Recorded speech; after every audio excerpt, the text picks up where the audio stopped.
ರಣ ಬಿಸಿಲಿನ ತಾಪಕ್ಕೆ ದೇವಾಲಯಕ್ಕೆ ಹಾವೊಂದು ಎಂಟ್ರಿ ಕೊಟ್ಟಿದೆ. ನೆಲಮಂಗಲ ಹೆಸರುಘಟ್ಟ ಭಾಗದಲ್ಲಿ ಹಾವುಗಳ ಆತಂಕ ಜೋರಾಗ್ತಾ ಇದ್ದು ಸೆಕೆ ತಾಳೋಕಾಗದೆ ದೇವಾಲಯದೊಳಗೆ ನುಗ್ಗಿಬಿಟ್ಟಿದೆ. ಬೃಹತ್ ಕೆರೆ ಹಾವು ಬೆಂಗಳೂರು ಉತ್ತರ ತಾಲೂಕಿನ ಸಿಡೇದಹಳ್ಳಿ ದೇವಾಲಯದಲ್ಲಿ ನಡೆದಿರುವಂತಹ ಘಟನೆ. ದೇವಾಲಯದಲ್ಲಿ ಈಗ ಹಾವು ನೋಡಿ ಅರ್ಚಕ ಬೆಚ್ಚ ಬಿದ್ದುಬಿಟ್ಟಿದ್ದಾರೆ. ಉರುಗ ರಕ್ಷಕ ನಾಗೇಂದ್ರ ಅವರನ್ನ ಕರೆಸಿ ಹಾವನ್ನ ರಕ್ಷಣೆ ಮಾಡಲಾಯಿತು. ಬಳಿಕ ಹಾವನ್ನ ಹೆಸರುಘಟ್ಟ ಅರಣ್ಯದಲ್ಲಿ ಬಿಡುವ ಮೂಲಕ ಸಂರಕ್ಷಣೆ ಮಾಡಿದ್ದಾರೆ.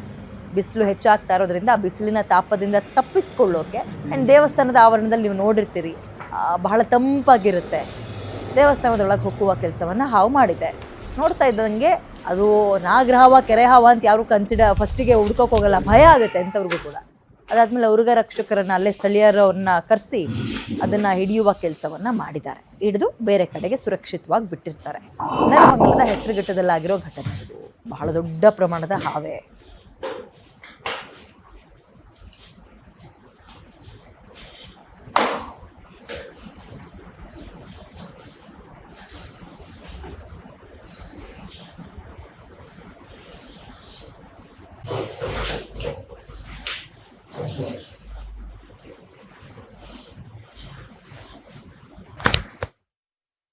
ಬಾಗಿಲು ತೆಗೆದ ತಕ್ಷಣ ಬಾಗಿಲ ಹತ್ರನೇ ಇದ್ದಿದೆ.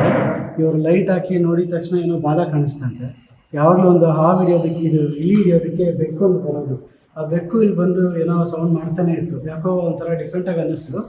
ಆಮೇಲೆ ಇವರು ನೋಡಿದ ತಕ್ಷಣ ಒಂದು ಅಡಿಯಷ್ಟು ಬಾಲ ಕಾಣಿಸಿದೆ. ಸರಿ, ನಾವಿಲ್ಲೆಲ್ಲ ಬಂದು ಸ್ವಲ್ಪ ಎಲ್ಲ ತೆಗೆದು ನೋಡಿದ್ವಿ, ಕಾಣಿಸ್ಲಿಲ್ಲ. ಆಮೇಲೆ ನೋಡಿದ್ರೆ ಒಳಗಡೆ ಗರ್ಭಗುಡಿ ಒಳಗಡೆ ಸುತ್ತಕೊಂಡಿದೆ. ಬಾಗಿಲು ತೆಗೆದ ತಕ್ಷಣ